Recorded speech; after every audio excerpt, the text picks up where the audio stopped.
各位聽眾，你哋好，我係維京。今日同你哋分享嘅成語故事係有世外桃源、半途而廢同埋有志竟成。世外桃源。喺湖南武陵有個漁夫，有一日去隨波漂浮，唔知撐咗幾遠，忽然前面有一片長滿桃花嘅園林，喺地上有青青嘅草襯托住呢啲美麗嘅桃花。呢個漁夫就俾呢個美景所吸引住。漁夫再向前撐，有一座小山，山腰有個小洞口，漁夫就走落船，喺洞口嗰度爬入去，想去睇清楚。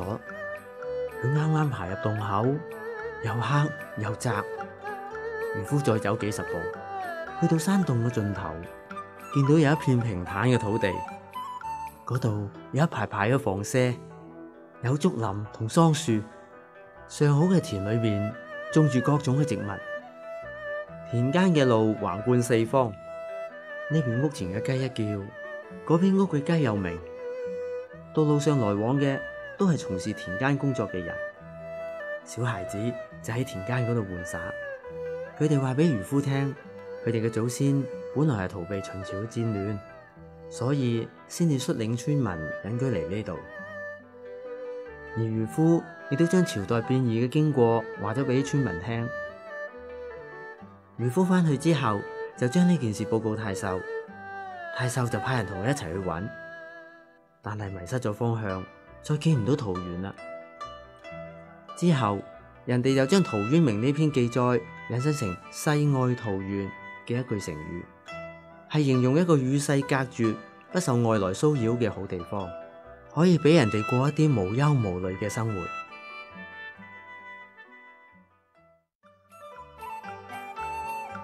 半途而廢。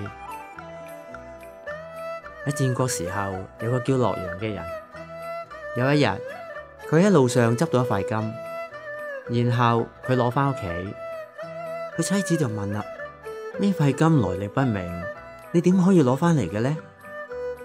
洛陽聽完之後，只好將塊金放翻原來嘅地方。洛陽到別國求學，但係過咗一年，佢就翻嚟啦。呢個時候，妻子正喺度織布，見佢翻嚟就問啦：你嘅學業已經完成咗啦咩？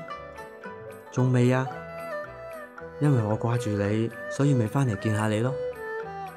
佢妻子聽完，即刻攞起把剪刀，將機上嘅絲線剪斷咗，仲好嬲咁話：呢塊布嘅材料嚟自蠶藥，而由布機所織成，一絲一絲咁累積成串、成丈、成匹，而家剪斷咗，前功盡棄，亦都嘥咗好多日子。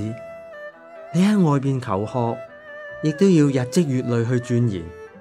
若果中途而廢，同剪斷織機上嘅絲線又有咩分別呢？見到妻子呢一番舉動同說話，洛陽佢深受感動，於是佢又再次出去求學，一去7年，直到學成先至翻嚟。後來得到魏文侯重用，創造咗一番事業。呢個故事記載喺《後漢書》嘅《列女傳》，係一個好有教學意義嘅故事。我哋做事必須要有始有終，絕對唔能夠做咗一半，甚至做咗個開頭就停咗落嚟。如果係咁樣，不但你所做嘅一半，就算做得幾好，都係等於白費，談唔上成功。所以半途而廢係講一種壞嘅作風同習慣，又係一句啟發人要有始有終先至有成就嘅成語。有志竟成。喺《後漢書·耿冉傳》裏邊有一段咁嘅記載：東漢時期，扶風郡茂陵，即係今日陝西省興平縣，有一個耿冉。從小佢立志從軍，後來仲加入劉秀軍隊，屢建戰功，被任命為大將，係漢光帝劉秀光武中興嘅重要功臣。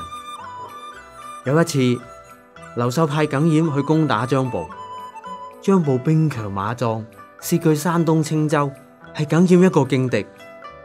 張寶聽聞耿儼帶兵前嚟進攻，於是就派大將軍費祎分兵把守歷下、竹柯、臨淄，即係今日山東境內，準備迎戰。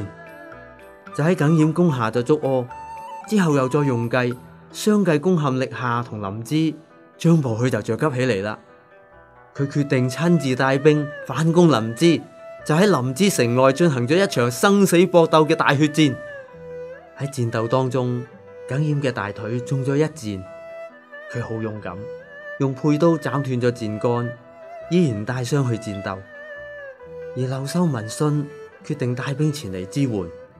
不過喺援兵仲未到達嘅時候，部將陳進認為張寶嘅兵力太過強大，建議暫時休戰，等到援兵嚟到之後，先至再發動進攻。但係耿儼認為唔應該將困難留俾人。經過咗一場激烈嘅戰鬥，耿儼終於打敗咗張寶。幾日之後，劉秀嚟到臨淄慰勞軍隊。劉秀喺好多將領面前讚揚耿儼話：從前你喺南陽已經建議話去平定張寶，我當時認為你口氣太大，恐怕難以成功。如今先至知道，有志者事竟成啊！有志竟成呢一句成語係用嚟形容只要有堅定嘅意志同決心，事情終於能夠成功。各位聽眾，今日嘅成語解讀已經告一段落啦，我哋下一次再見啦，拜拜。